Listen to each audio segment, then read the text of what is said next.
कर्माने मोक्षाचा असंभव ज्ञानाने मोक्षसिद्धी असा विषय आपल्या या ठिकाणी सुरू आहे.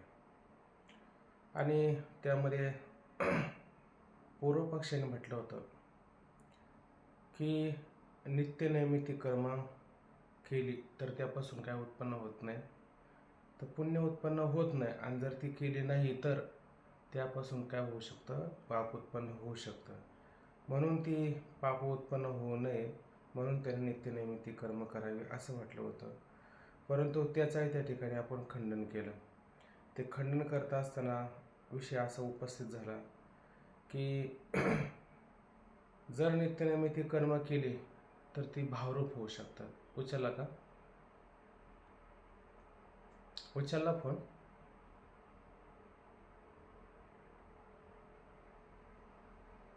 फोन उचलला का म्हणलं?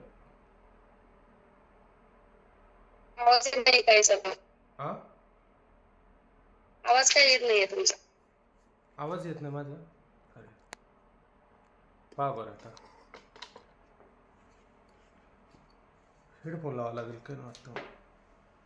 येतो आवाज, येतोय विश्वास, काय मला आवाज येतोय. येतोय यायला आवाज. तर विषय आपला सुरू होता की नित्यनैमित्तिक कर्म हे कसे आहेत, भावरूप आहेत. आणि तो म्हटला ती कर्म केली तर पुण्य उत्पन्न होत नाही, तर तिच्यापासून पुण्य उत्पन्न व्हायला पाहिजे. कारण कर्म केलं म्हणजे ते भावरूप असतात आणि म्हणून ते नित्यनैमित्तिक कर्म केले तर पुण्य उत्पन्न होऊन त्याला स्वर्गाधिकाची प्राप्ती होऊ शकते. पुन्हा एक मुद्दा उपस्थित झाला की कोणताही कर्म करता असताना त्यापासून दोन अंकुर उत्पन्न होत असतात. ते दोन अंकुर उत्पन्न होत असताना एक वासनारूपी अंकुर असतो आणि एक भोगरूपी अंकुर असतो. तर भोग जो असतो ना, तो भोग त्या ठिकाणी भोगूनच संपवावा लागतो. आणि वासना जी आहे त्या वासनेची एक निवृत्ती करता येते किंवा एक वासना दृढ करता येत असते. मग शुभ वासना असेल तर सत्संगादी उपायाने ती वासना कशी तर दृढ अधिक वाढली जाते. आणि जर अशुभ वासना असेल त्या अशुभ वासनेची निवृत्ती त्या ठिकाणी होत असते. पुन्हा एक मुद्दा उपस्थित झाला होता की ज्ञानीपुरुष असतो त्या ज्ञानीपुरुषाला भोगा वाचून काय विषय झाला होता की भोगा वाचून कर्माची निवृत्ती होत असते. मग त्या भोगा वाचून ज्ञानीपुरुषाला कर्माची निवृत्ती होते आणि अज्ञानी मनुष्याला भोग भोगूनच त्याची निवृत्ती संभवते, असा एक मुद्दा उपस्थित झाला होता. मग ज्ञानीपुरुषाला भोगा वाचून कर्माची निवृत्ती संभवते. मग कोणत्या कर्माची निवृत्ती संभवते सांगा बरं? कोणत्या कर्माची निवृत्ती संभवते? संचित कर्माची निवृत्ती संभवते, प्रारब्ध कर्माची निवृत्ती संभवते, क्रियामान कर्माची निवृत्ती संभवते. काय विषय उपस्थित होता आहे का लक्षात? संचित कर्माची संभवते. संचित कर्माची निवृत्ती संभवते असं म्हणायचं का? तुम्ही सर्वांनी पाठ ऐकलं नाही व्यवस्थित? पहा बरं, तुम्ही आज नाही तर उद्याला उत्तर द्या, त्याचं काय अडचण नाही. उद्या विचार करून द्या, वाटलं असतं परत चांगलं चिंतन करून ऐका. चला ठीक आहे. संचित क्रियमांचं सगळ्याच हे होते. सगळ्यात कर्मांची निवृत्ती फलभोगा वाचून हा, होते. कोणाला संभवते ही? ज्ञानाला होते, ज्ञानीपुरुषाला संभवते आहे की नाही? तिथं कर्माचा नाश सांगितला, कर्माचा बाद सांगितला होता आपल्याला. कर्माचा बाद सांगितला होता. बाद केले. आणि मग बाद कशाने होतो आणि नाश कशाने होत असतो? ज्ञानाने कर्माचा बाद होतो. हा, आणि नाश कशाने होतो? काळाने. काळाने नाश होतो आणि प्रेमाने विसर पडतो. हे आपण नेहमी ऐकत असतो. पुन्हा एक नवीन मुद्दा उपस्थित झाला होता की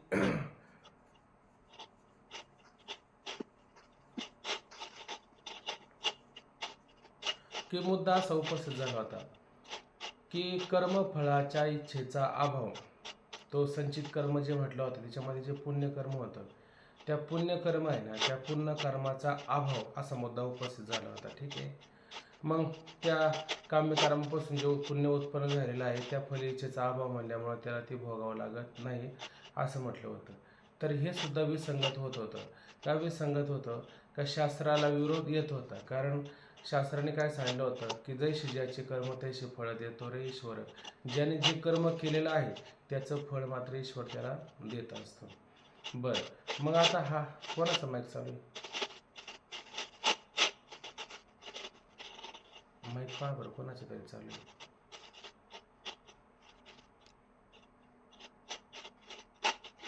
म्हणजे माईक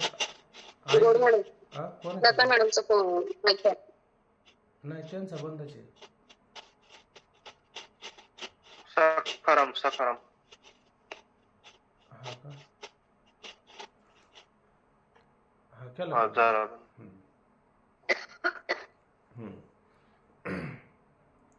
काय विषय चालू होता आपला की त्याने सांगितलं तर फलिच्छेचा अभाव.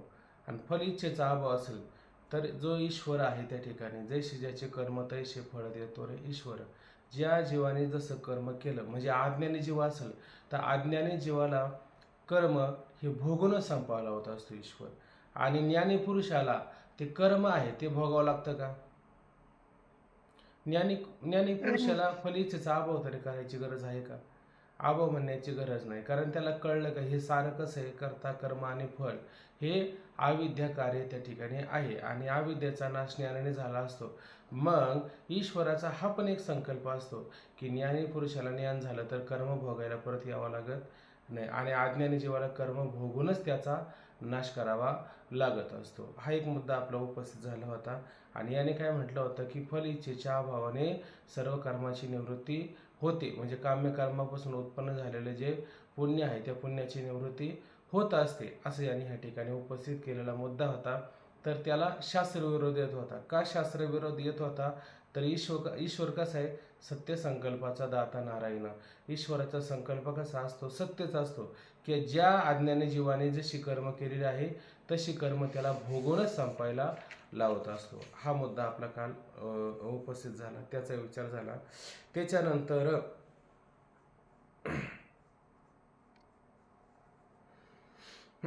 आता एक मुद्दा उपस्थित असा झाला होता की वेदांत मतात कर्मानुष्ठानकाली निरीच्छ पुरुषाच्या कर्माचे फळ त्यास होत नाही असे मानले आहे.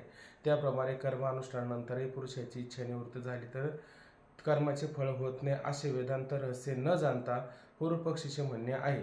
आता आपण काय म्हटलं होतं की निरीच्छ पुरुष जेव्हा ते कर्म करत असतो म्हणजे कर्म अनुष्ठान काळामध्ये त्याने कर्म केलं की नाही, पण ते कर्म करत असताना त्याने कोणती इच्छा धरली होती का? कर्म करताना कोणत्याही प्रकारची इच्छा धरलेली अंतःकरणामध्ये नव्हती. म्हणून कर्म अनुष्ठानानंतरही त्याला फळ होईल का? ते भोगायला फळ होणार नाही. आणि तुम्ही तर मात्र कर्म करायला सांगता, पण ते कर्म करायला सांगत असताना तुम्ही अंतःकरणामध्ये पहिल्यांदा काय भाव धरला होता? सकमतेचा भाव धरला होता. जर कर्म सकमतेने केले असेल तर त्याला फळ आहेच का नाही? त्याला फळ आहे. आणि कर्म करताना निष्कामतेने जर कर्म केले असेल तर त्याला फळ मात्र येणार नाही. असा या ठिकाणी काही नियम आहे. तर तुम्ही अशा नियमाचं पालन केलं नाही म्हणून केलेलं कर्म तुम्हाला मात्र भोगायला हे येणारच होतं. त्याच्यानंतर आता मुद्दा परत असा एक उपस्थित झाला होता की संचित कर्म असेल किंवा आणखीन काही कर्म असेल, संचितामध्ये भरपूर मोठं कर्म असताना त्याच्यामध्ये काम्यकर्माचा विषय आपल्या ह्या ठिकाणी झाला. फलिच्छेचा अभाव करून कर्माची निवृत्ती होत नाही, तर ती निष्कामतेनेच त्याची ज्ञानानेच त्याची निवृत्ती मात्र होत असते. हा मुद्दा त्या ठिकाणी झाला. परत एक नवीन मुद्दा उपस्थित झाला होता की संचितामध्ये जे आपण एक कर्म केलेले आहेत आणि अनंत जन्मामध्ये कर्म केलेले आहेत त्याच्यामध्ये पाप असेल पुण्य असेल जे काय असेल ते असेल, ठीक आहे. पण त्याने काय म्हटलं होतं की संचितामध्ये जे अज्ञात पातक आहे त्या अज्ञात पातकाच्या निवृत्ती करता काय उपाय सांगला होता? नामस्मरण किंवा गंगास्नान हे दोन उपाय सांगितले होते. तर त्या नामस्मरणाने पातक निवृत्त होतील असं त्याने सांगितलं होतं. परंतु हे सुद्धा शक्य आहे का? नामस्मरणाने मात्र पातकाची निवृत्ती होत नाही.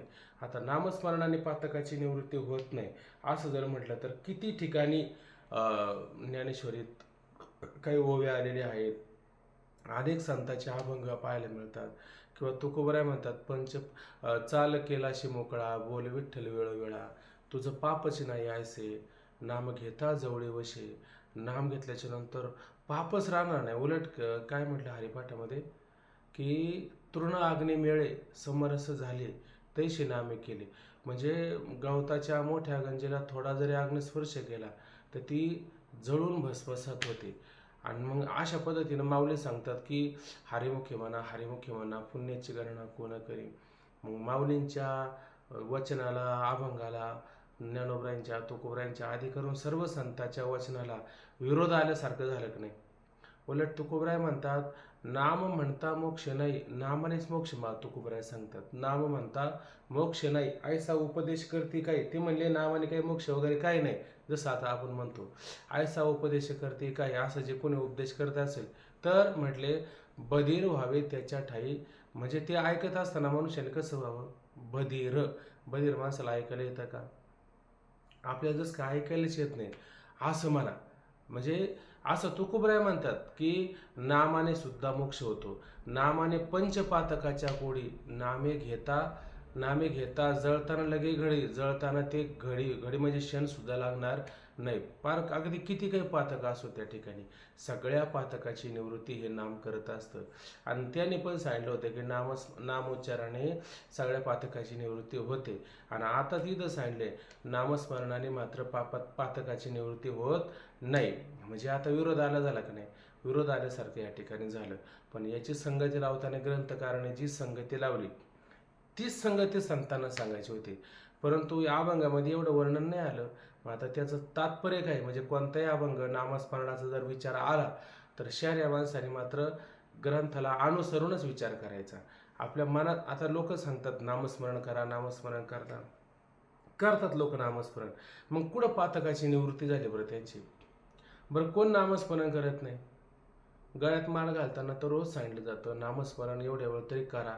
मग रोज लोक नामस्मरण करतात पण नामस्मरण करून पातक निवृत्त होत नाही. याचा अर्थ काय. याचा अर्थ आता आपल्याला इथं बारकाईने समजून घ्यायचा की त्याच्या आधी एक मुद्दा आपला काल उपस्थित झाला होता तो राहिला इथं. थांबा की खाली पहा. पुरुषाची इच्छा निवृत्त झाली तर कर्माचे फळ होत नाही असे वेदांत रहस्य न जाणता पूर्व पक्षीचे म्हणणे आहे. कारण कर्म फलिच्छे सहित हो अगर फलिच्छे रहित हो. कर्म आपल्या फळाचा भोग निश्चित देणारच. फरक इतकाच की हा एक मुद्दा आपला काल झाला होता. असो इच्छारहित कर्म करणाऱ्यास अंतःकरण शुद्धीरूप फळ होते आणि इच्छारहित कर्म करणाऱ्यास केवळ स्वर्गादी भोग हेच फळ मिळते. तर काल एक मुद्दा होता की कर्म केलं म्हणजे कर्माचं फळ हे निश्चित त्याला प्राप्त होत असतं. बरोबर आहे की नाही. मग ज्ञानी पुरुष असेल ज्ञानी म्हणण्यापेक्षा सकाम पुरुष असेल आणि निष्काम पुरुष असेल तर सकाम पुरुषाला काय होतं की कर्माचं फळ हे निश्चितपणे मिळत असतं. तर सकाम पुरुषाला कर्माचं फळ काय तर विविध कर्म जर त्याने केली असेल तर स्वर्गाधिक हे त्याला फळ आहेचे. आणि निष्काम पुरुषाला त्याला पण फळ आहे का नाही अंतःकरण शुद्धी हे त्याला फळ आहे. पण आता मुद्दा आपण इथपर्यंत घेऊन आलो होतो की त्याचं अंतःकरण शुद्ध झालेलं आहे. बरोबर आहे की नाही. पण जे श्रवण घडायचे ते काना वचनाची भेटी सरसाची पैकरटी असं काही संबंधच आला नाही. म्हणजे श्रीगुरूने उच्चारण केलेल्या महावाक्याच्या त्याच्या कारणाशी संबंध आलाच नाही. मग त्याला जर ते ब्रह्मत्व आहे असं अप्रोक्षत्वाने ज्ञान होण्याकरता श्रीगुरूने उच्चारण केलेल्या महावाक्याचा त्याच्या कारणाशी जर संबंध आला नाही आणि अंतःकरण तर शुद्ध झालेलं आहेच. मग आता त्याची पुढं काय गती होणार आहे. देह पडल्याच्या नंतर त्याला पण स्वर्गाला जावंच लागणार की नाही. तो नरकाला तर नाही जाऊ शकत ना. का जाऊ शकत नाही कारण अंतःकरण शुद्ध झालं की नाही. मग त्याला फल आहे का नाही. पहिली गोष्ट त्याला फल कोणतं भेटलं होतं अंतःकरण शुद्धी हे फल भेटलं. पण श्रवणाधिकाचा अभाव झाला. मग श्रवणाधिकाचा अभाव झाला म्हणून त्याला कुठं स्वर्गामध्ये जावं लागतं. मग स्वर्गामध्ये गेल्याच्या नंतर तिथं तो मुक्त होईल का. स्वर्ग हे मोक्ष मिळवून देण्याचं साधन आहे का. ते तिथं मुक्त होऊ शकत नाही कारण ती भोग येऊ नये. मग त्या ठिकाणी तो अनेक काळापर्यंत राहतो. पण त्या ठिकाणी राहून तो पश्चाताप पण करत असतो. कुठं स्वर्गात. ज्ञानेश्वरीच्या 6व्या अध्यायामध्ये तिथं ओव्या पण आलेल्या आहेत की तो म्हणतो मी कोणतं पाप केलं म्हणून मला स्वर्गाधिकारी यावं लागलं. म्हणून अशा पद्धतीनं तो सारखी चिंता करत असतो, म्हणजे स्वर्गात बसलं तरी त्याची चिंता. आणि मग इथं लोकामध्ये येतो आणि श्रीमंत घरामध्ये येतो. 2 ठिकाणी त्याचं वर्णन सांगितलेलं आहे. एक सुचेनाम श्रीमताम घे अशा ठिकाणी सांगितलेलं, एक संत महात्म्याच्या अशा. तिथं काय खायला प्यायला काय तिथं बरं आबाळ असते, पण सत्पुरुषाच्या घरामध्ये जन्माला येतो. आणि तिथं मात्र काय की अशा पद्धतीनं त्याला त्वरित लवकर म्हणजे वयातही येत नसतो तरी तिथं तिथं त्याच्या तोंडातून धो धो अशा पद्धतीनं शास्त्र वेद वगैरे व्हायला सुरुवात करत असतात. अशा पद्धतीनं त्याचा जन्म तिथं होत असतो. पण स्वर्गामध्ये त्याला जाऊन तिथं अशा पद्धतीनं भोगून इतका काळ त्याच्यामध्ये जात असतो. म्हणजे त्याला फळ आहे का नाही, त्यालाही त्या ठिकाणी फळ आहे. हा एक काल मुद्दा आपला उपस्थित झाला होता, त्याचा विचार झालेला आहे. आता खाली पहा की इच्छारहित कर्म करणाऱ्यास अंतःकरण शुद्धिरूप फल होते आणि इच्छारहित कर्म करणाऱ्यास केवळ स्वर्गादी हेच फळ मिळते. कर्माने अंतःकरण शुद्ध होऊन श्रवणाधिकाने अपरोक्ष ज्ञान झाले तर त्यास कर्माचे फळ होत नाही, आहे का नाही. काय म्हटलं, कर्माने अंतःकरण शुद्ध होऊन आणि कर्म केलं आणि अंतःकरण शुद्ध झालं आणि अपरोक्ष ज्ञान झाले तर त्याला काय होईल, ते पण दृढ अपरोक्ष ज्ञान झालं पाहिजे. आणि झाले तर त्याला कर्माचे फळ होईल का. कर्माचं फळ होण्याकरता काय असलं पाहिजे, त्याला त्या कर्माच्या ठिकाणी त्याला भाव असलं पाहिजे ना. ते आपण आता मला सांगा, आपल्याजवळ समजा घरात काही जर झालं तर दुःख होतं, पण तिकडं दूर लोकांना तिकडं काही झालं, आता तिकडं आपण पाहतो युद्ध चालले, त्या लोकांचं दुःख आहे का नाही, पण त्या लोकांचं दुःख आपल्याला होतं का, आपल्याला त्या दुःखाचं दुःख होत नाही. अगदी त्याप्रमाणे हे त्याला कर्म एकदा त्याला ज्ञान झालं ना, हा देह सुद्धा कसा असतो, तिकडे जसं अमेरिका इराण ते कसं दूरचं एकदम, तसं त्याला हा देह तरी जवळ वाटतो का, हा देह पण दूरच वाटतो. हा देह फार दूर वाटतो त्याला, मी देहापासून फार दूर आहे. मग देहापासून फार दूर आहे तर याचा अर्थ त्याला देहाचे दुःख वगैरे होतील का, दुःख पण होणार नाही का, त्याला त्याचं काय झालेलं आहे, ज्ञान यथार्थ रूपाने झालेलं असतं.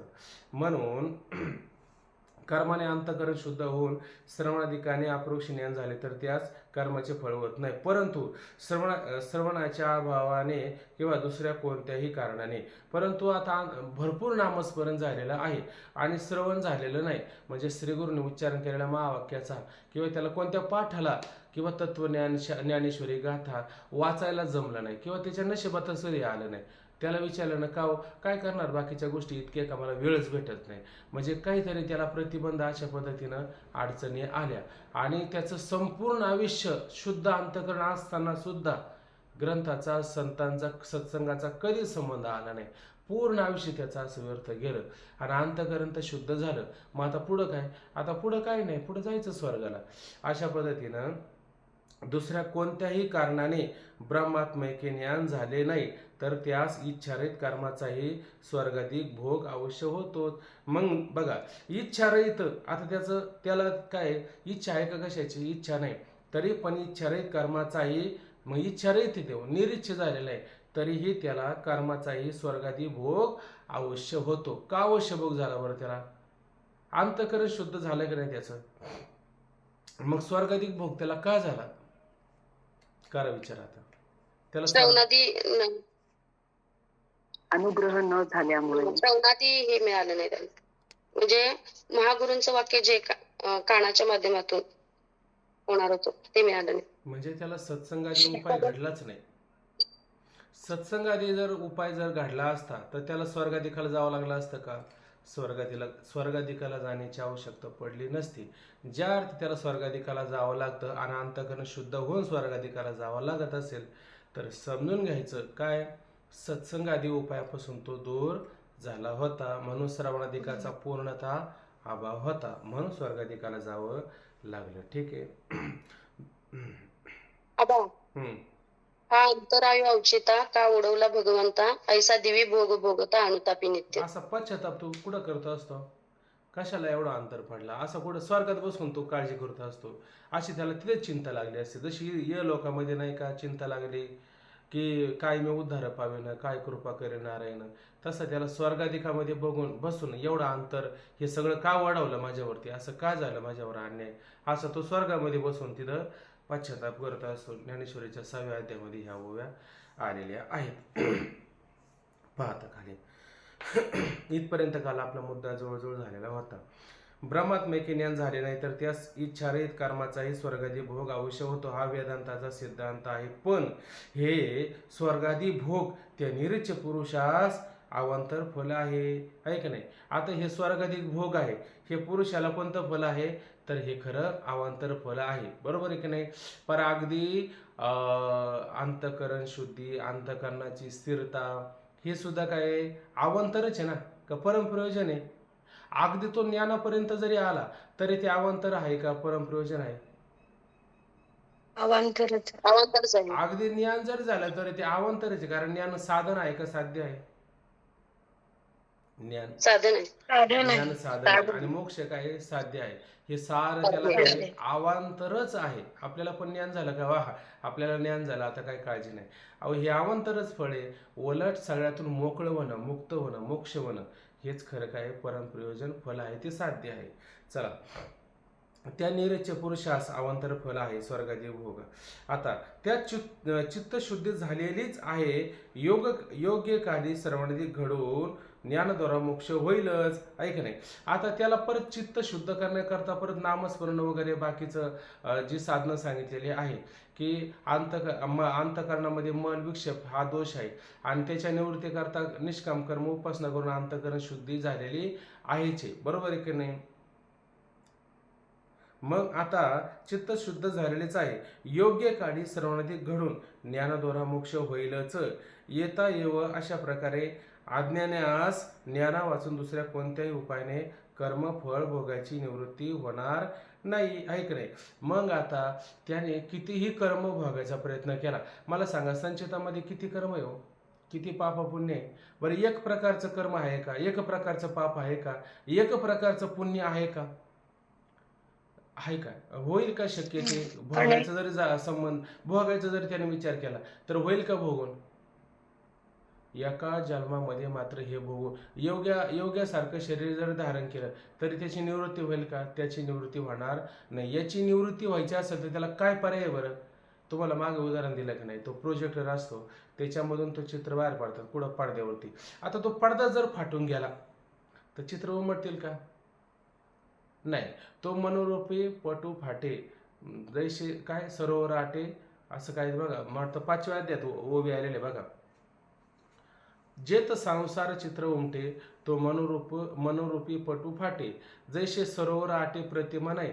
पाणी का नाही, पाण्यामध्ये जोर सरोवरामध्ये पाणी आहे तोवर तुम्हाला तुमचं प्रतिबिंब पाहायला मिळतं आणि पाणीच आटलं तर प्रतिबिंब आहे का, प्रतिबिंब नाहीच आहे. तसं अज्ञान गेलं तर अज्ञानाचं कारण दुःख ते तरी राहील का, तुम्हाला राहणार नाही. मग ते कर्माने किती जरी निवृत्त किंवा भोगण्याचा किती जरी प्रयत्न केला तरी ते नष्ट होईल का, होणारच नाही. मग त्याला पर्याय काय, अंतकरण शुद्धी करून ज्ञान करून घ्या. हे सगळं कल्पित आहे, खोटं आहे. स्वप्नामध्ये कितीही जरी तुम्हाला दुःख झालं तर जागा झाल्याच्या नंतर ते दुःख तुम्हाला दुःख वाटतं का. स्वप्नामध्ये आपल्या मागं वाघ लागला, वाघ लागल्याच्या नंतर आपल्याला दुःख होतं की नाही, पण ते पळता पळताच आपल्याला जर जाग आली तर ते पळणं बिळणं तो वाघ वगैरे सगळे व्यर्थ ठरतं की नाही. मग हे सगळे भोग आहे, या भोगाला काय करावं लागेल, जागच व्हावं लागेल. आणि जाग होणं याचाच अर्थ या दुःखाची निवृत्ती होणं, हाच त्याला एक पर्याय आहे. त्याच्या वाचून दुसरा पर्याय आहे का, दुसरा कोणताच पर्याय त्या ठिकाणी नाही. आता पहा खाली, जेत हे संसार चित्र मोठे तो मनोरूप पटू फाटे, जैसे सरोवर आटे मग प्रतिभा नाही. हो, तीच ओळी बोललो आपण, तशीच बोललो का, चुकलं का. जे ते हे संसार चित्र उमटे असंच बोललो होतं ना. आता प्रायचित्ताने संपूर्ण पापाचा नाश होतो हे म्हणणे सिद्ध होत नाही, आहे का नाही. आता त्याने काय सांगितलं होतं, प्रायचित्त घ्या. प्रायचित्त किती प्रकारचे होते, 2, साधारण आणि असाधारण. साधारण प्रायचित्त आणि असाधारण प्रायचित्त, असे 2 प्रकारचे प्रायचित्त होते, ठीक आहे ना. आता प्रायचित्ताने संपूर्ण पापाचा नाश होतो हे म्हणणे सिद्ध होत नाही. कारण बघा आता की अनंत कल्पाचे जे अनंत पाप त्याचे एका जन्मात प्रायचित्त संभवत नाही. आताच बोलून गेलो की नाही, अनंत कल्पाचे. आता हे पातक किती झालेत, कल्पाची मर्यादा आहे का आपल्याला. आपल्यासारख्याला ब्रह्मदेवाला मर्यादा होत नाही कल्पाची, तर आपल्यासारख्याला काय मर्यादा होता येईल बरं कल्पाची? कल्पाची मर्यादा होणार नाही, कारण दोन परार्ध असतात. जसं आपण दिवस आणि रात्र असते का नाही आपली, तसं ब्रह्मदेवाचा दिवस 1000 युगाचा आहे का नाही, आणि रात्र सुद्धा काही 1000 युगाची असते. तेव्हा ब्रह्मदेवाचा एक दिवस अशी 100 परार्ध होऊन जावं लागतात. एक अर्ध म्हणजे 2 अर्धे अर्धे म्हणून एक परार्ध, असे 100 परार्ध झाले की ब्रह्मदेवाचं आयुष्य होत असतं. आणि ब्रह्मदेवाचं आयुष्य होत असतं, त्या आयुष्यामध्ये आपण किती पाप आणि किती पुण्य त्या ठिकाणी केलं असेल याची मर्यादा आहे का आपल्याला? याचं मोजमाप तरी करता येईल का आपल्याला? याचं मोजमाप मात्र आपल्याला करता येणार नाही. ते भगवंताला सुद्धा काय विसरा येणे असं काहीतरी उभी आलेले बघा. त्या भगवंताला सुद्धा त्याचं मोजमाप करता येत नाही. तो भगवंत जर तिथं अपुरा पडत असेल तर जीवाने काय त्याचं मोजमाप करावं बरं? जीवाला मात्र करता येणार नाही. त्याने आता तो म्हटला होता एक शरीर धारण करा आणि त्याच्यामध्ये हे सगळं भोगून संपवा. आता हे एका शरीरामध्ये संपता येईल का? किती संपवण्याचा प्रयत्न केला म्हणजे संपल, कितीही जरी प्रयत्न केला तरी हे संपू शकत नाहीये. म्हणून अनंत कल्पाचे जे अनंत पाप त्याचे एका जन्मात प्रायचित्त संभवत नाही. गंगा स्नान, ईश्वर नामोच्चारणादी जे सर्व पापनाशक साधारण प्रायचित्त आहे तेही अंतःकरण शुद्धीद्वारा ज्ञानाचे साधन आहे का पापनाशाचं साधन आहे? गंगा स्नान याने काय होतं? आपलं पाप नष्ट होतं का अंतःकरण शुद्ध होत असतं? पापाचा नाश होतो. फक्त नामस्मरणाने अंतःकरण शुद्ध होत. आता इथून पुढे काय लक्षात घ्यायचं? शुद्ध होत. नामस्मरण असेल किंवा गंगा स्नान असेल, तिथं गंगेला स्नान करायला गेल्याच्या नंतर आपण काहीतरी चांगला संकल्प करतो की नाही? हा संकल्प का बस आतापर्यंत केली आहे का नाही, आता इथून पुढे मी पातक करणार नाही आहे का नाही, झालं ते झालं, गंगेला सोडून दिलं असं काहीतरी विचार करतो. याचा अर्थ पाप निवृत्त झालं का आपलं अंतःकरण शुद्ध झालं चांगल्या विचाराने? अंतःकरण शुद्ध होतं असं आहे का नाही? अंतःकरण हा म्हणजे याचा अर्थ काय? एवढ्या काळापर्यंत आपण नामस्मरण केलं तर नामस्मरणाने काय झालं? तर नामस्मरणाने हाच फायदा होतो, आपल्या अंतःकरणामध्ये शुद्ध भाव तयार होतो. आणि एकदा आपलं अंतःकरण शुद्ध झालं की चांगलं आपल्याला करावं वाटत असतं, चांगलं आपल्याला ऐकावं वाटत असतं, सत्संग आपल्याला करावं वाटत असतो. जोपर्यंत आपलं अंतःकरण शुद्ध होत नाही तोपर्यंत आपण नामस्मरण करत राहावं, असा एक नियम करायचा आपण. गंगा स्नान, ईश्वर नामोच्चारण आदी जे सर्व पापनाशक असाधारण प्रायचित्त आहे तेही अंतःकरण शुद्धीद्वारा ज्ञानाचे साधन आहे, म्हणून त्यास पापनाशक म्हटलेले आहे. पण ते पापनाशक कशाच्या द्वारे आहे? गंगा स्नान, ईश्वर नामोच्चारण,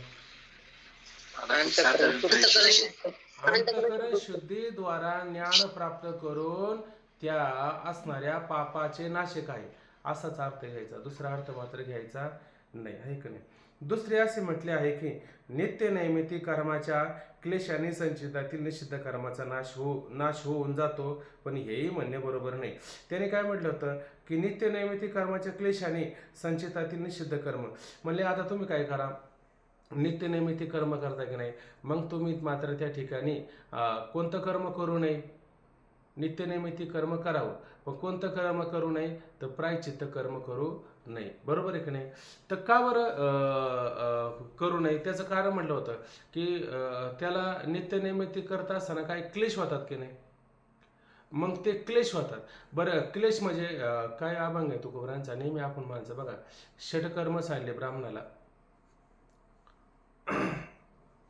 आश्रमी विचार षटकर्म असे कर्म सांगितले ना. तुकोबरांचाच अभंग आहे. म्हणजे त्याच्यामध्ये काय, यजने, याजने, दाने, प्रतिग्रहे, अध्ययने, अध्यापने, हे 6 कर्म आहे का नाही. मग हे 6 कर्म करत असताना त्याला आपण पाठाला उठलो ना उठलो आपला भाग वेगळा आहे, पण त्याला नित्याने उठावंच लागतं. ब्राह्मणाला ही सगळी कर्म करावंच लागत असतात. म्हणजे सकाळपासून संध्याकाळपर्यंत दिवस त्याचा जात असतो याच्यामध्ये. प्रतिग्रह, याजन करायचं, दान करायचं, प्रतिग्रह करायचे, अध्ययन करायचं, अध्यापन करायचं, हे सगळी कर्मे. याच्यामध्ये किती क्लेश आहे बरं त्या ब्राह्मणाला हे सगळे क्लेश असतात. बरोबर आहे की नाही? ब्राह्मण म्हणजे तोच ब्राह्मण शब्दाचा अर्थ म्हणजे संस्कारात द्विज उच्चते, त्याला ब्राह्मण म्हणायचं. आता सूत्र वगैरे ब्रह्मसूत्र धारण केलं म्हणजे ब्राह्मण झाला की नाही, तो ब्राह्मण झाला. त्याला हे कर्म आहे की नाही, ही सारे कर्म त्याला आहे. मग त्याने प्रायचित्त कर्म वेगळे करत बसावे का आता? नाही करायची गरज. उलट त्याने काय करायचं, नित्यनैमित्तिक कर्म करतोय का नाही, त्याचे जेवढे क्लेश होतात की नाही, हे क्लेश कशातले, संचितात असणारे जे क्लेश आहेत, संचितात असणारे जे प्रायचित्त आहे ना, हे प्रायचित्त तो नित्यनैमित्तिक कर्म करूनच भोगतो, असं लक्षात घ्या, असं त्याने त्या ठिकाणी म्हटलं होतं. तर नित्यनैमित्तिक कर्माच्या क्लेशाने संचितातील निषिद्ध कर्माचा नाश होऊन जातो. पण हे म्हणणं बरोबर नाही, कारण संचितातील निषिद्ध कर्म अनेक प्रकारचे असून त्याचे अनेक प्रकारचे दुःख हे फल आहे. बरं, आता ते निषिद्ध कर्म आहे म्हणजे निषिद्ध म्हणजे जे झालेले पाप, त्याचे क्लेश, जे दुःख आहे, बरोबर आहे का नाही, ते एक प्रकारचं आहे का? बरं एखादा आजार जर झाला, बरोबर आहे की नाही, मग त्याचे ते विषाणू वगैरे, त्याचे ते प्रकार, त्याचा आकार शोधला जातो आणि मग त्याच्यावरती इंजेक्शन दिलं जातं, म्हणजे त्याची दुःखाची, म्हणजे तो आजार जातोय की नाही, तो आजार जातो. पण आता समजा हा एक आजार, तो एक आजार, तो एक आजार, मग त्या डॉक्टरांनी कसं निदान करायचं त्याचं निदान नाही करता येणार ना. त्याचं निदान करता आलं असं, त्याचा एक व्यवस्थित आकार आहे, त्याचे तो किती वाढतो, किती आकाराचा राहतो, त्याच्यावरती उपाय करता येतो एक असेल तर. पण आता इथं जसं उदाहरण घ्या की हे संचितामध्ये एक पुण्य आहे का? बरं, एक पाप आहे का? एक पातक नाही ना, त्यांनी कोणती पातकं केल्यात? बरं अहो, नुसतं आपण ते कायद्यामध्ये पाहिलं तर चोरी केल्याच्या नंतर किती नंबरचं त्याला कलम लागतं, व्यभिचार केला, आणखीन काय त्याला कलम असतात की नाही? का सगळ्याला एकच औषध असतं? सगळ्याला एकच नियम असतो का? धरला का घाला जेलमध्ये, धरला का घाला जेलमध्ये, असा नियम असतो का? अहो, त्याला काहीतरी कलम वगैरे केले असतात की नाही? तसं ह्या संचितामध्ये निषिद्ध कर्म एक आहे का? बरं, एक नाही ना त्याचं. ती किती प्रकारचे आहेत? अनेक प्रकारचे त्या ठिकाणी आहेत. कारण संचितातील निषिद्ध कर्म अनेक प्रकारचे असून त्यांचे अनेक प्रकारचे दुःख हे फल आहे. म्हणून केवळ कर्म अनुष्ठानाच्या क्लेशभोगानेच त्याचा फळभोग संपणार नाही. म्हणून काय म्हणले, तुम्ही नित्यनैमित्तिक कर्म करताय का नाही, त्या नित्यनैमित्तिक कर्म अनुष्ठानाच्या क्लेशाने ऐक नाही, त्याचा भोग मात्र संपणार नाही. आणखी असे म्हटले होते, एवढंच म्हटलं होतं का तो? आणखीन काय म्हटलं होतं? असे म्हटले होते की संपूर्ण काम्य कर्माने एकच शरीर प्राप्त होते. मग आता क्लेश संपवले का नाही त्याने नित्यनैमित्तिक कर्म करून? ऐक नाही, मग आता खाली काय राहिलेलं आहे? काम्य कर्माचं फळ दुःख हे मात्र त्या ठिकाणी राहिलेलं आहे. बरोबर ना? तुम्हाला सगळ्यांना ऐकायला येतं ना? काम्य कर्माचं फळ दुःख हे मात्र त्या ठिकाणी सुख असणार आहे, पुण्य राहिले का? स्वर्गादी भोग निषिद्ध कर्माचं असणार आहे कोणते बर. दुःख. आता बरं, काम्य कर्माचं फळ काय आहे? काम्य कर्माचं फळ काय आहे? सुख आहे की नाही? निश्चित कर्माला त्याने भोगलं की नाही, मग काम्य कर्माचं फळ त्या ठिकाणी पुण्य आहे का नाही? मग पुण्य आता भोगण्याकरता काय करायचंय? फक्त आता 10 शरीर त्या ठिकाणी योग्याप्रमाणे घ्यायची. कारण योगी काय करतो? 10 शरीर घेतो असतो का एकच शरीर भोगत असतो? एकच शरीर आहे का नाही? मग एक शरीर भोगतो, एक शरीर घेतो, आणि त्याचं आयुष्य किती असतं त्याच्यामध्ये? त्याचं आयुष्य किती असतं? फार मोठ्या अशा पद्धतीचं आयुष्य त्याच्यामध्ये असतं, बरोबर आहे की नाही? आणि मग त्याच्यामध्ये तो सगळं भोगून संपवतो. आणि एक आता त्या ठिकाणी दुःख तर काय भोगायचं नाही, तुम्हाला काय भोगायचं आहे? पुण्यच मात्र त्या ठिकाणी भोगायचे. म्हणून एक शरीर त्याने त्या ठिकाणी घ्यावं असं त्याने त्या ठिकाणी म्हटलेलं होतं. खाली पहा, संपूर्ण काम्य कर्माचे एकच शरीर प्राप्त होते, परंतु तेही बरोबर नाही, कारण संचितातील काम्य कर्म ही अनंत प्रकारचे आहे. त्याचा एका जन्मात भोग घडणे संभवत नाही. ऐक नाही, आता एका शरीरामध्ये भोग भोगायचा, आता त्याने जे काम्य कर्म केलेलं आहे ते काम्य कर्म सुद्धा एक प्रकारचे आहेत का? एक प्रकारचे नाही ना. त्याचा किती मोठा साठा आहे. जर एखादी पिशवी घेतली आणि त्या पिशवी एवढी छोटी पिशवी आहे का नाही, ते म्हणले छोटी पिशवी नाही, जरा थोडी मोठी घ्या. बरं, काय जेवढी घ्यायची तेवढी मोठी पिशवी घ्या, ठीक आहे. आणि त्याच्यामध्ये आपल्याला भरपूर असं गावातलं सगळं सामान गोळा करायचं आणि त्याच्यामध्ये भरवायचं. येईल का भरता त्याच्यामध्ये? किती भरवणार तुम्ही बरं सामान? मग त्याची काही मर्यादा असली पाहिजे का नाही? ते भरणं शक्य आहे का? ते भरणं मात्र शक्य नाही, कारण त्याची एक मर्यादा असते. तुम्ही 10 जन्म घ्या, 100 जन्म घ्या. बरं योगी जगला तर किती काळ जगू शकतो बरं? किती एक युगापर्यंत जगू शकतो का योगी पुरुष? नाही जगू शकत ना. नाही जगू शकत, आहे का नाही? बरं योग्याला जमतं का आपल्यासारख्याला पण जमन? आता आपण जर विचार केला, चला चांगदेव महाराजांसारखा आपण सुद्धा 1400 वर्ष जगू, येईल का जगता आपल्याला? मग हे फक्त चांगदेव महाराजापुरतं होतं का आपल्या पुरतं होतं? त्याने सगळ्यासाठी सांगितलं होतं. पण सगळ्याचा अधिकार आहे का योग्यासारखं होणं? काया प्रवेश फक्त शंकराचार्यालाच करता आला, इतराला करता येईल का? नाही नेऊ शकत, आहे का नाही? मग योग्याप्रमाणे एक शरीर घ्या, त्याच्या मागे काही साधं दुःख आहे का बरं योगी होणं? योगी पावन मनाचा, सहाय्य अपराध जनाचा. आपल्याला थोडं सुद्धा दुसऱ्याचं सहन होत नाही. एवढं जर सहन करायचं म्हणलं तरी जमणार नाही. मग योगी काय प्रत्येकाला होता येईल का? प्रत्येकाला मात्र होता येणार नाही. मग हा मोक्ष प्रत्येकाला होईल की कोणाला तरी एकाला होईल? झाला होणार तर नाहीच पहिली गोष्ट, पण झालाच तर कोणाला होईल? एखाद्याला होईल. सगळ्यांना होईल का? कारण सगळ्याला कशी शरीर धारण करावं लागेल? योग्याप्रमाणे धारण करावं लागेल. पण सगळ्यांना मात्र हे शरीर धारण करणं शक्य नाहीच आहे. बरं ठीक आहे, पुढे पहा. संपूर्ण कर्माने एकच शरीर प्राप्त होते, परंतु तेही बरोबर नाही, कारण संचितातील काम्य कर्म ही अनंत प्रकारचे आहे. त्याचा एका जन्मात भोग घडणे संभवत नाही. शिवाय एका पुरुषाची एकाकाली नाना शरीराने जो भोग सांगितला तो सिद्ध योग्य वाचून आणण्यास नाही, आहे का नाही? तो सिद्ध योग्य असेल त्याला संभवत, आहे का नाही? आणि बाकीच्या लोकांना जमल का?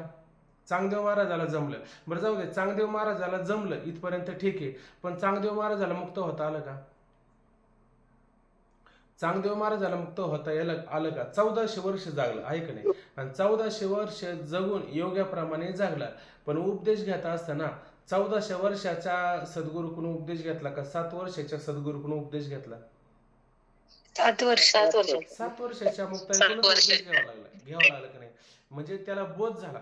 आणि मग तो 1400 वर्ष राहून सुद्धा चांगदेव महाराज मुक्त झाले नाही, तर ते एका क्षणात मुक्त झाले. कोणत्या क्षणात मुक्त झाले? जेव्हा त्यांना मुक्ताईनं उपदेश केला तेव्हाच मात्र ते मुक्त झाले. म्हणजे 1400 वर्ष जगूनही मुक्त होता येत नाही, हे सिद्ध झालं का नाही? हे सिद्ध मात्र झालं. मग 1400 वर्ष राहून फक्त काय भोगायचा? भोगच भोगायचा. याच्यापेक्षा दुसरं काय होणार आहे का? होणार नाही. म्हणून म्हटले की सिद्ध योग्यास पुष्कळ तऱ्हेने सामर्थ्य असले तरी त्यासही ब्रह्मज्ञाना वाचून मोक्ष होत नाही. हा वेदांताचा सिद्धांत आहे. अशा रीतीने काम्य व निषिद्ध कर्म टाकून जो केवळ नित्यनैमित्तिक कर्म करतो त्यासही नित्यनैमित्तिक कर्माचे फळ भोगण्याकरता तसेच संचितातील शुभाशुभ कर्माचे फळ भोगार्थ अनंत शरीरे घ्यावे लागतील. ज्या अर्थी शरीर घ्यावा लागतील त्या अर्थी मोक्ष होणं संभवत नाही. मोक्ष म्हणजे काय? शरीराला परत येणं नाही, यालाच त्या ठिकाणी काय आहे? मोक्ष असं म्हटलेलं आहे. अशा रीतीने काम्य व निषिद्ध कर्म टाकून, आता काय म्हणला तो? कोणतं कर्म करू नये? काम्य कर्म करू नये. काम्य कर्म केलं तर पुण्य उत्पन्न होईल, म्हणजे उच्च लोकाला जावं लागेल. निषिद्ध कर्म केलं तर पाप उत्पन्न होईल, म्हणजेच कुठं जावं लागेल तुम्हाला? निषिद्ध कर्म केलं तर नरकाला जावं लागेल. मग कोणती कर्म करा? नित्यनैमित्तिक कर्म करा. नित्यनैमित्तिक कर्म भावरूप आहेत का अभावरूप आहेत? नित्यनैमित्तिक कर्म भावरूप आहेत. म्हणजे ज्या अर्थी नित्यनैमित्तिक कर्म शास्त्राने सांगितलेले आहेत, म्हणजे विध कर्म आहेत का नाही, मग त्यापासून पुण्य उत्पन्न होईल का नाही? मग पुण्य उत्पन्न झालं म्हणजे तू कुठे गेला? परत काम्यकर्म करू नये, मग परत तूच काम्यकर्म करायला सांगतो. ही काम्यकर्म झालीच का नाही?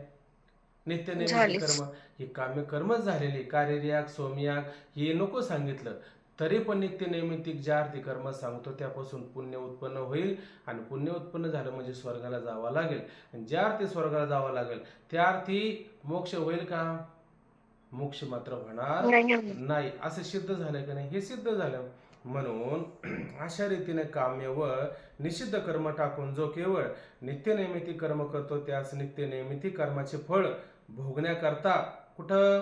स्वर्गाधिकाला, आहे का नाही? तसेच संचितातील शुभाशुभ कर्माच्या फलभोगार्थ अनंत शरीरे घ्यावे लागतील. आणि एवढंच नाही तरी पण काय पुढं संचितामध्ये काय आहे? शुभ असेल अशुभ असेल, आहे का नाही? चांगली विहित निषिद्ध कर्म असेल त्या फल भोगण्याकरता परत त्याला काय आहे, पुढे अनंत शरीरे ही घ्यावीच लागतील. ऐक नाही, कारण जर तो जर स्वर्गाला गेला नाहीच आणि इथंच तो नरमुक्त झाला तर मात्र तो ज्ञानानेच मुक्त होईल. दुसरं कोणत्या उपायाने मुक्त होईल का? तर दुसऱ्या कोणत्याही उपायाने मुक्त होणं संभवत नाही. अनंत शरीर घेऊनही मोक्ष होणार नाही. तो मोक्ष केवळ जीवब्रह्मैक ज्ञानानेच होईल. बरोबर की नाही? म्हणजे वाचून ज्ञाने विने एके उपाय करशी जितके, की जितके उपाय म्हणजे कोणते? नित्यनैमित्तिक कर्म करा, प्रायचित्त कर्म करा, साधारण प्रायचित्त कर्म हे करा, निषिद्ध कर्म करू नका, काम्य कर्म करू नका. तुम्ही कितीही जरी सांगितले आहे का नाही, मोरा अंगी अशेष पिशे असते डोळस, एकले दृष्टी नसे तैशी ते गा. म्हणजे त्या मोराच्या अंगावरती किती डोळे त्या पिसाऱ्याला, जितके पिशे तेवढे डोळे, पण एक तरी दृष्टी आहे का त्याला? नाहीची. बरोबर आहे का नाही? तसं तुम्हाला सारे कर्म कळतात, 14 विद्या 64 कलांनी जरी युक्त असले तरी मुक्त होईल का? तरी मुक्त होणार नाही. मग मुक्त होईल कशाने? तर मुक्त फक्त तो ज्ञानानेच होईल. आहे का नाही? ज्ञाना वाचून अन्य कशाने मुक्त होता येईल का? ज्ञाना वाचून अन्य कोणत्याही उपायाने मात्र मुक्त होता येणार नाही, हे सिद्धच आहे. म्हणून केवळ ज्ञानानेच मुक्त मनुष्य होऊ शकतो. मग आता आम्हाला ज्ञान होत नाही, ज्ञान कळत नाही, ज्ञान समजत नाही, तर ते असे की आता इथं मुद्दा काय दिलेला आहे? मुक्त होण्यासाठी काय आहे? बाकीचं नुसतं पारायण करा, अमुक करा, तमुक करा, नामस्मरण करा, हे सगळी साधना केलीच पाहिजे आपण. याच्यात विरोध आहे का? पण ही सगळी साधना का करायची? केवळ अंतःकरण शुद्धीकरता साधना करायची. दुसऱ्या याच्या मागे काही फळ आहे का? दुसरं काही फळ आहे का? दुसरं काहीच फळ नाही. मग हे का अंतःकरण शुद्ध करायचं आपल्याला? ज्ञान होण्याकरता. बरोबर आहे की नाही? काय तुका म्हणे, देह भरीला विठ्ठल, काम क्रोध घर रीती केले. म्हणजे अंतःकरणामध्ये काम क्रोध मद मत्सर हे जे आहे का नाही, हे आधी काय करावं लागेल? आपल्याला घालावं लागेल. कारण हे ज्ञान करून देतात का? हे ज्ञान मात्र करू देत नाही. कारण आपल्याला जेव्हा ज्ञान व्हायचं असेल तेव्हा हे आडवे येतात की नाही बरोबर आपल्याला, आणि आपल्याला काय म्हणावं लावतात? काही झालं तरी मला ते कळतच नाही. म्हणजे याचा अर्थ हे आपण म्हणजे आता मी शब्दाने उच्चारल्याच्या नंतर परमात्म्याचं काय प्रतिथीला येतं? तर परमात्म्याचं अस्तित्व प्रतिथीला येतं की नाही? म्हणजे तो परमात्मा आहे, पण परमात्म्याला प्रतिबंध कोणी केला? तर हे काम क्रोध आणि प्रतिबंध केलेला असतो. हे चैतन्याच्या शेजारी वस्ती ज्ञानाच्या एकहारी. आहे का नाही? म्हणजे हे कुठं बसतात? चैतन्याच्या शेजारीच का दूर बसतात? एका पंक्तीला बसतात. आहे की नाही? आणि प्रवृत्तले महामारी सावरतीना, आणि याला नष्ट करायला प्रयत्न केला तर हे सावरतात का? नाही सावरती. कसं सावरती नाही? ते म्हणले जसं आग्नी विझवण्याकरता त्यांनी इंधन घेतलं आणि आग्नीत घातलं, उलट त्या आग्नीला काय झालं? ते म्हणजे सहाय्यकारी झालं का नाही? तसे हे काम क्रोध आपल्या अंतःकरणामध्ये असतात आणि हे आपल्याला मात्र ज्ञान करू देत नाही. मग काय करावं पाहिजे? तर वारंवार भगवंताला आपण काय केले पाहिजे? विनंती केली पाहिजे, प्रार्थना केली पाहिजे, शरणागती केली पाहिजे. कारण असं असतं, एखाद्याच्या घरी जर गेलो ना आपण, तिथं कुत्रा जर असेल ना बाहेर, तो कुत्रा पाहुण्याला घरात येऊ देतो का? येऊ देत नाही. पण घराचा मालक जर बाहेर आला तर कुत्रा शांत होतो. आहे का नाही? उलट पाहुण्याला व्यवस्थित घरी घेऊन येतो. तसे हे कुत्रेच सगळे. काम क्रोध आहे ती कुत्रे. ऐक नाही? आणि भगवंताची कुत्रे. भगवंताला शरणागत गेलं तर भगवंत म्हणतात, थांब रे, आता जाऊ नको, भुंकू नको. तर भुंकत नाही कुत्रे. म्हणजे आपल्याला त्या घरामध्ये जायला रस्ता मोकळा करून देतात की नाही? तसंच आपण भगवंताची शरणागती केली पाहिजे, नामस्मरण केलं पाहिजे. आपण आपल्या अंतःकरणामध्ये तळमळ धारण केले पाहिजे, जी तळमळ भगवंताला सुद्धा दिसली पाहिजे. अशा पद्धतीनं आपलं अंतःकरण शुद्ध होईल. आणि शुद्ध अंतःकरण झालं बरं का, हे कोणाच सांगतो मी? ज्याला ज्ञान प्राप्त करून जन्म मरणाआधी दुःखाची निवृत्ती करायची असेल तर त्याला फक्त ज्ञान, एक ज्ञान, दुसरा उपाय मात्र ह्या ठिकाणी नाहीच आहे. म्हणून आपण नेहमी म्हणत, आता आमचा एक रात्री असाच विषय झाला की आपण काय करायचं? जसं तुकोबराय म्हणताय की नाही, माझे मज कळो येते अवगुण. ज्ञानोबराय म्हणतात एरवी तरी मूर्खो. तुकोबराय म्हणतात पतित मी त्रिवाच्या पतित. मी पतित आहे, मी पातकी आहे, असं वारंवार आपण म्हणत राहायचं. असं नाही म्हणायचं मला फार ज्ञान झालेले. फार ज्ञान झालेले तरी गावमामा फार ज्ञान झाले, याचा अर्थ तो गावमामा परत घरात येऊन बसला का नाही? बसला. आहे का नाही? कारण तो कळतो का आपल्याला? नाही. तो म्हणतो याचा मामा त्याचा मामा. अशाच पद्धतीने तो घरात बसतो, मला ज्ञान झालं आणि हा ज्ञानाचाच अहंकार त्याला परत नरकाला घेऊन जाईल का नाही? तुका म्हणे थोरपणे नरके होते अभिमानी. म्हणून काय करायचं, तरी मी मूर्ख मूर्ख स्वतःला असं म्हणत राहिल्याने काही फरक होतो का बरं? आपण आंघोळ रोज करतोय की नाही? एकदा आपली आंघोळ झाल्याच्या नंतर अंग स्वच्छ होतं का नाही? स्वच्छ झाल्याच्या नंतर दुसऱ्या दिवशी मळतच का नाही? तसं आपल्यावरती हे काम क्रोध आदी हे मळ तयारच होत असतात. मग काय करायचं, रोज आंघोळ करायची. कशी आंघोळ होईना आपली, रोज म्हणायचं एरवी तरी मूर्खू एरवी तरी मूर्खू, नाहीतर मी मूर्खाचे मूर्खाचे आज्ञानी असं म्हणत राहा बरं. हे राहतील का पातक आपल्या ठिकाणी? राहणार नाही. म्हणजे आपलं अंतःकरण शुद्ध राहील. आणि कदाचित देह पाडला तर आपलं अंतःकरण शुद्ध झालं, ज्ञान झालं, तर त्याला काय होईल, मोक्षच होईल. तो मोक्ष देह पातावंतर होईल, तो विदेह मोक्ष जोडून द्या. पण याच देहामध्ये आपण देहचं विदेह ही भोगदशा अशी अवस्था आपल्याला प्राप्त होणार नाही का? अशी अवस्था आपल्याला प्राप्त होईल. ती कशाने होईल? ती केवळ आणि केवळ ज्ञानानेच होईल. दुसरं तुम्ही नामस्मरण करा, करण्यासाठी विरोध केला का कुठं? गंगास्नान करा, तीर्थक्षेत्राला जा, इथं कुठं तुम्हाला प्रतिबंध केला का? नाही केला. पण हे याच्यासाठी जप, याच्यासाठी तप, व्यासे अमुप ग्रंथ केले, पुरेचे ब्रह्मणे याच्यासाठी मोठा अभंग आहे बघा बरं त्या. आणि याच्यासाठी संत पाय हे सेवावे, तरीच तरावे तुका म्हणे. म्हणजे त्या तीर्थाला जा, क्षेत्राला जा, हे सगळं का सांगितलं बरं तुम्हाला? याचं कारण काय? तुम्ही संतांच्या चरणापर्यंत गेलं पाहिजे. संत कोणाला म्हणायचं? तर जो आपल्याला ह्या भवसागरातून मुक्त करतो, जो आपल्याला सत्स्वरूपाचा विचार सांगतो, त्याला संत म्हणायचं. ऐक नाही, तो जर आपल्याला आशीर्वाद देत असेल, जा तुमच्या घरामध्ये भरभराटी होईल, तुम्हाला मुलं बाळं सगळे होतील, ऐक नाही, तर त्याला संत मानता येईल का? उलट मानता येणार नाही. उलट तुकोबाराय म्हणले, माझ्या मुखा वाटे न यो वचन व्हावे संतान द्रव्य कोणा. माझ्या तोंडातून कधी असं वचन येऊच नाही कोणाला मुलं व्हावी, कोणाला धनधान्य घर व्हावं, होऊच नाही. फुकाचं विभाग पतन दुःखाशी, हे दुःखाला कारण नाही का आता? आणि घरोघरी पाहतो का नाही आपण प्रत्येकाची व्यथा काय चालले, प्रत्येक जण वैतागलेली ह्या गोष्टीला. तुकुराने फुकाचं विभाग आणि पतन दुःखाशी, पतनाला कारण आहे, पापाला कारण आहे, दुःखाला कारण आहे. कशाला मी सांगेन हे सगळ्या गोष्टी? तुका म्हणे नाशिवंत हे सगळं. मग 8वे गोपाळ तेची इथं, गोपाळ नाम परमात्मा. त्या परमात्म्याचं स्मरण. परमात्मा कोण आहे? अस्थिभाताने जो अस्थि रूपाने जो प्रतितला येतो ना, तोच परमात्मा आहे. आता हे विचार सागर व्हायला वेगळं सांगायची गरज आहे का? नाही. त्याला आता सरळ करतो. परमात्मा कोण आहे? अस्थि भाती प्रिय रूपाने जो प्रतितला येतो तोच परमात्मा, हे लक्षात घ्यायचं. चला जसे खाली पहा, केवळ मोक्ष जीव ब्रह्मात्मैकी ज्ञानानेच होईल. जसे स्वप्नामध्ये मिथ्या पदार्थ प्रतीत होतात, त्याची जागृत वाचून अन्य उपायाने निवृत्ती होत नाही. स्वप्नामध्ये जसे मिथ्या पदार्थ प्रतीतला येतात, तसे जागृतीमध्ये हे सगळे पदार्थ येतात. हे सुद्धा कसे? हे सुद्धा मृग जळावत जाईल रया. हे सुद्धा सगळे कसे? मृगजळ सांगितलं. मृगजळाची सत्ता कोणती आहे? प्रातिभाषिक. आणि स्वप्न कोणती सत्ता आहे? प्रातिभाषिक. म्हणजे हे सुद्धा काय? प्रातिभाषिकच आहे खरं पाहायला गेलं तर. आणि संतांनी शिष्टांनी कोणती सत्ता स्वीकारलेली आहे?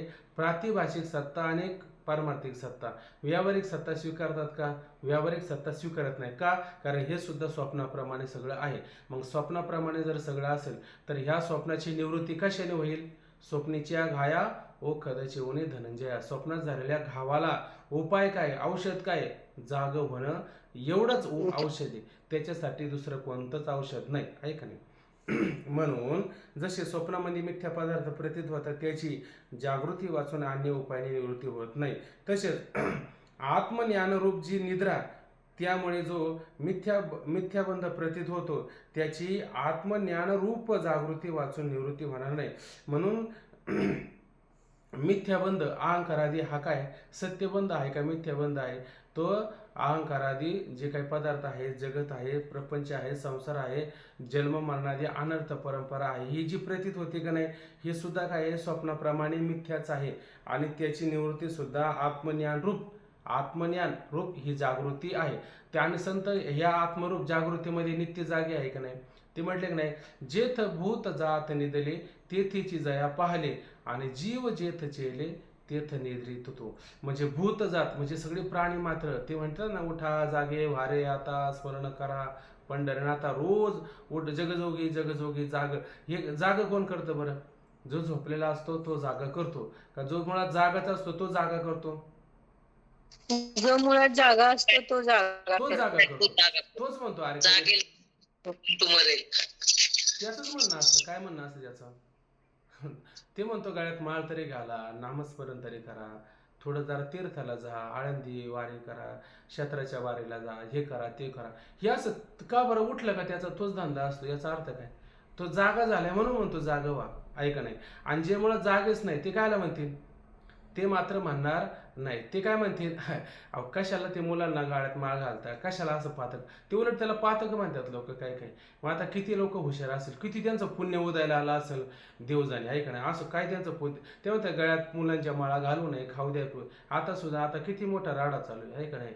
ते 20 लोकांची यादी काढली, त्यांना घुसखोर असं म्हटलं. आता काय? आणि ते मांसाहार करतात आणि देवपूजाला गेले ते म्हणे आम्ही आता, आणि सरकारी पूजा पांडुरंगाची, ऐका नाही, सरकारी पूजा, शासकीय पूजा, आणि त्या पूजेला गेले आणि ते म्हटले नाही म्हणे मी खाऊन आले म्हणे. आणि आता ते वारकरी झालेत आता, आणि ते लोकांना घुसखोरी म्हणू लागले. आता काय म्हणूया लोकांना? असे म्हणजे त्यांना कशाचंच ज्ञान नाही, कशाचंच काही घ्या भानही नाही, काहीच नाही. असे अज्ञानी लोक असतात. तसं अज्ञानी लोकांसारखं वागू नये मनुष्याने. संतांनी जसं सांगितलं का नाही त्याच पद्धतीनं आपण काय करायचं, जागं राहायचं. संत कसे, आता मला सांगा, जाग्या माणसाला कधी स्वप्न पडेल का? हे असो कैसे स्वप्न जागत या, हे स्वप्न जाग्या माणसाला असेल का? पण झोपलेल्या माणसाला स्वप्न पडतंय का नाही? काय स्वप्न पडतं? मला अमुक पाहिजे, मला तमुक पाहिजे. स्वप्नात पण असं वाटतं ना. स्वप्नात पण तो ओंकार महाराज आहेत का नाही आले अजून पण? जाऊ द्या, असू द्या. आहेत की. रामकृष्ण हरी. आलेत का तुम्ही? बरं. हो, आहेत आहे.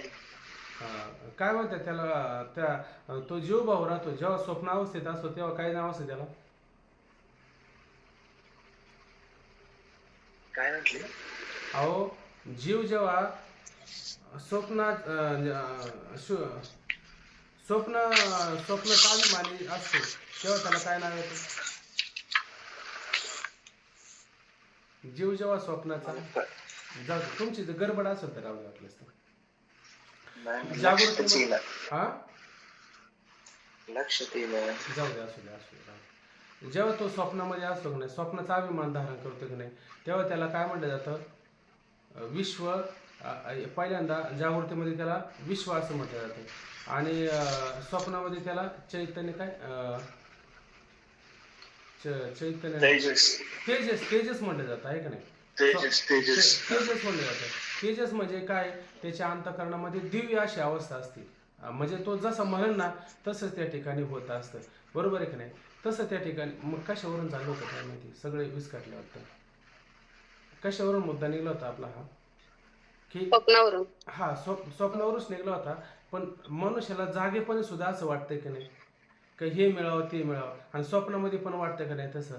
पण जाऊ दे, आता तो माझा मुद्दाच आता लक्षात नाही राहिला. मला एवढं सांगायचं त्याच्यामध्ये की तो स्वप्नामध्ये सुद्धा मिळावं असं वाटतं की नाही, तसं जागृतीमध्ये पण मिळावं. पण हे जे मिळवायचं आहे हे खरं मिळतं का खोटं मिळतं त्याला? खोटं मिळतं. खोटं मिळतं, आहे का नाही? आणि खोट्याच्या सहवासामध्ये राहिल्याच्या नंतर त्याला सुख होतं का दुःख होतं? दुःखच होतं. बरोबर की नाही? आणि साधू संतांचं काय म्हणणं असतं की हे सगळं कसं आहे, संसार दुःख रूप, चौकडे इंगळ, विश्रांती नाही कुठे, रात्रंदिवस तळमळ, अशी अवस्था होते का नाही? ही का बरं अशी अवस्था होत असते? हे दुःखाला मिळवलं तुम्ही ना. सुख सुख सुख म्हणजे काय? केवळ परमात्मा या ठिकाणी सुखरूप आहे, आणि परमात्मा वाचून सर्व कसं आहे त्या ठिकाणी दुःखरूप आहे. आणि याची निवृत्ती कशाने होणार आहे? याची निवृत्ती जाग झालेलीच होणार आहे. आणि जाग होणं म्हणजे काय प्राप्त करून घेतलं म्हणजे जाग होतं मनुष्य? आत्मज्ञान प्राप्त करून घेणे. आत्मज्ञान स्वरूपाचा बोध प्राप्त करून घेतल्या वाचून तो जागा होईल का? तो जागा होणार नाही. कारण तो जोपर्यंत झोपलेला आहे तोपर्यंत त्या स्वप्नाला महत्व आहे का नाही? स्वप्नातल्या पदार्थाशी तादात्म्य आहे का नाही? स्वप्नाशी त्याचं ऐक्य आहे का नाही? हा. आणि जेव्हा तो जागा होतो तेव्हा ते स्वप्नातले पदार्थ कसे खोटे असं तो निश्चय करतो नाही. तसं तुम्ही आता या जागृतीमध्ये तुम्हाला हे सगळे पदार्थ प्रतीत राहतात की नाही, याला एकच पर्याय, फक्त जागा व्हा. हे सगळं मिथ्य आहे. आपण उलट माऊली काय म्हणे, इंद्रिया सवडी लपवू नको, आहे का नाही? काहीतरी निमित्त करून तो अहंकाराचा असा आडवा असतो. नाही हो, एवढं तरी आपल्याला गरजेचं आहे, एवढं तरी केलं पाहिजे, तेवढं तरी केलं पाहिजे. अहो एवढं का काय तुकोबऱ्यांचा अभंग की वावगा हा धंदा आशा वाढवितो आणि बांधून या देतो या माहाती. नाही हो, एवढं तरी करून ठेवलं पाहिजे, हे एवढं तरी व्यावहारिक आहे, या गोष्टी तरी केल्या पाहिजे. अहो मग असा विचार करा, तुकोबराने किती केलं बरं असं व्यावहारिक म्हणता. नाही हो, 400 एकर आहे आपल्याला, 200 एकर तरी राहू द्या. अहो नाही तर 100 एकर तरी आपल्या हक्काची आपल्याला पाहिजे का नाही? आता हे जरा थोडं विरोधात येतं ना सगळ्यांच्या, आहे का नाही? आपल्याला घरात किती पाहिजे बरं धान्य वर्षाला? किती लोक असतात, एका मनुष्यामागे एक पोत आहे का नाही, एवढं तरी पाहिजे. घर भरून धान्य पाहिजे का आपल्याला? बरं ते घर भरून धान्य मिळवण्याकरता किती कष्ट आहे बरं, किती वेळ आपला त्याच्यामध्ये जातो. बरं आपण काय जनावर आहे का? का या मनुष्य देहामध्ये आपण जनावरासारखं कष्ट केलं पाहिजे असं असतं का? अहो आपण मनुष्य देहामध्ये आलेलो आहे. हे मनुष्य देह कशासाठी आहे? तर मनुष्य देह ज्ञान प्राप्त करून घेण्याकरता अनुकूल आहे. आणि संसार करण्याकरता कोणता देह अनुकूल आहे? गायचा, बैलाचा, म्हशीचा, आहे का नाही? हे देह अनुकूल आहे. का अनुकूल आहे? कारण त्या देहामध्ये ऊन लागल्याच्या नंतर बैल म्हणतो का अहो आज फारच ऊन लागलं, असं आहे का? पाणी दिलंच पाहिजे. ते देह मात्र संसारासाठी अनुकूल आहे आणि आपला देह मात्र परमार्थासाठी अनुकूल आहे. मग या देहामध्ये काय करून घेतलं पाहिजे? आपण ज्ञानच करून घेतलं पाहिजे. एकदा ज्ञान करूनच घ्या, एकदा ज्ञान करूनच घ्या आणि ह्या सगळ्याला मिथ्या समजा बरं. किती तुम्हाला मोकळं झाल्यासारखं वाटतं बघा बरं, लवकर मोकळं झाल्यासारखं वाटेल. आणि एकदा तुम्ही असं झालं ना, तुम्हाला झोप नाही येणार. तुम्हाला सकाळचं तुम्हाला टाईम झाला ना, काय करू मी, पाठाला गेलंच पाहिजे. त्याला तो सोडून दुसरा धंदाच नाही, आहे का नाही? नित्य उठून या एवढाच धंदा त्याला. अशा पद्धतीनं होऊ शकतं. पण कधी मनाजोगा तुम्ही जर असं जर केलं तर तुम्हाला याचा अनुभव येऊ शकतो. ठीक आहे.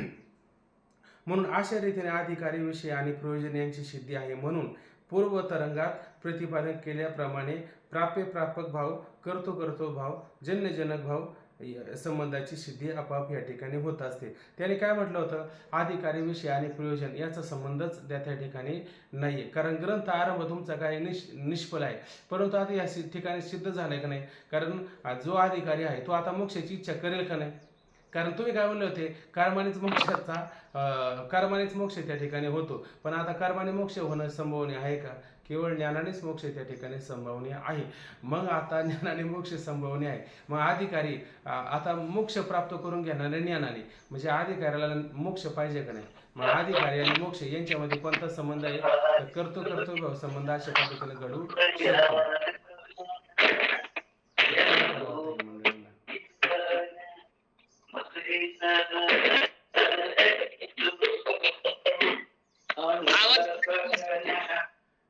अहो आता पाठाला बसताना जबाबदारीने बसलं पाहिजे. पाठाला बसताना जबाबदारीने बसलं पाहिजे. आपण कमीत कमी पाठाला बसलेलो. आता आपल्याला हीच संधी आहे आता मनुष्य देहामध्ये, परत संधी नाही आपल्याला. एकदा हे गेलं का परत नाही येणार आपल्याला.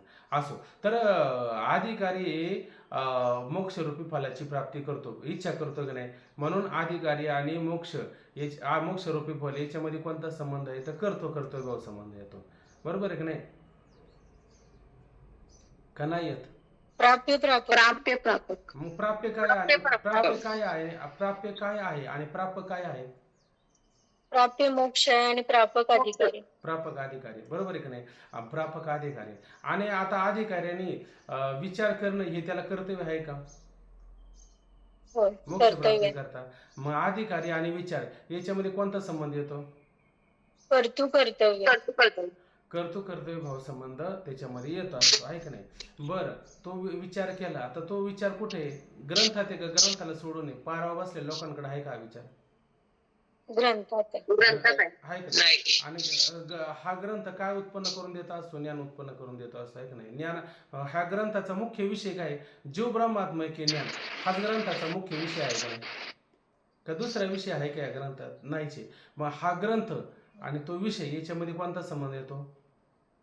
जन्यजनक. ग्रंथजनक आहे आणि ज्ञानजन्य. ज्ञान उत्पन्न करतो. बरं, जन्यजनक भाव आहे का नाही? आणि प्रतिपाद भाव संबंध कुठे येतो? प्रतिपादक ग्रंथ, प्रतिपाद्य अधिकारी. नाही, आपण एक बक्षीस ठेवायचं उद्यापासून. ज्याचं उत्तर बरोबर त्याला 50 रुपयाचं बक्षीस. चालेल का? ज्याचं उत्तर बरोबर त्याला ज्याला प्राप्त करायचं आहे तो प्रापक आहे आणि ज्याला मोक्षरूपी फळ प्राप्त करायचंय, म्हणजे प्राप्य ते मोक्षरूपी फळ आहे आणि प्रापक ज्याला इच्छा आहे तो. आता इथं विषय काय आपला? या ग्रंथातला विषय काय? जे ब्रह्माइक्य ज्ञान आहे का नाही? हा विषय आहे का नाही? मग विषय आणि काय सांगितलं होतं? ग्रंथ, आहे का नाही? याच्यामध्ये कोणता संबंध आहे? ग्रंथ काय आहे आणि जन्मजनक. विषय काय आहे त्या ठिकाणी? ग्रंथ जनक आहे आणि विषय जन्य. हम्म. उत्पन्न करणारा, उत्पन्न होणारा तो भाग वेगळा आहे. विषय सांगितला तुम्हाला मी. विषय एक प्रतिपादन करतो आणि एक प्रतिपाद्य असतो. प्रतिपाद्य विषय आहे ना आपला. काय विषय प्रतिपाद्य? जीव ब्रह्मात्मक ज्ञान हा प्रतिपाद्य विषय आहे की नाही? आणि कोण प्रतिपादन करतो? ग्रंथ प्रती. ग्रंथ आणि विषय याच्यामध्ये कोणता संबंध आहे? प्रतिपाद्य आणि प्रतिपादक. प्रतिपादन. मग प्रतिपाद्य काय आहे बरं याच्यात? विषय. विषय हा. आणि जीव प्रतिपादन ब्रह्मैक्य. कोण आहे? प्रतिपादन करणारा ग्रंथ. ग्रंथ आहे. ग्रंथ आणि विषय याच्यामध्ये कोणता संबंध येतो? प्रतिपाद्य प्रतिपाद्य आणि प्रतिपादक. प्रतिपादक. प्रतिपाद्य प्रतिपादक भाव संबंध घडत असतो आहे की नाही? आणि जन्यजनक भाव म्हणजे काय? उत्पन्न करतो तो जन्य असतो, जनक. जनक असतो आहे का? आणि जो उत्पन्न होतो तो जन्य असतो आहे की जन्य नाही? असतो. मग ह्या ग्रंथामध्ये काय ज्ञान उत्पन्न होत असतं, बरोबर आहे की नाही? म्हणून याच्यामध्ये काय जन्यजनक भाव संबंध घडत असतो. असे अनेक संबंध आहेत. मग हे संबंध घडले की नाही? संबंध इथपर्यंत घडलेले आहेत. ओंकार महाराज आता बोला थोडं पुढचा विषय 2 मिनिटं सांगा. काय झालं की सगळे? तुम्ही काय लवकर आले नाही?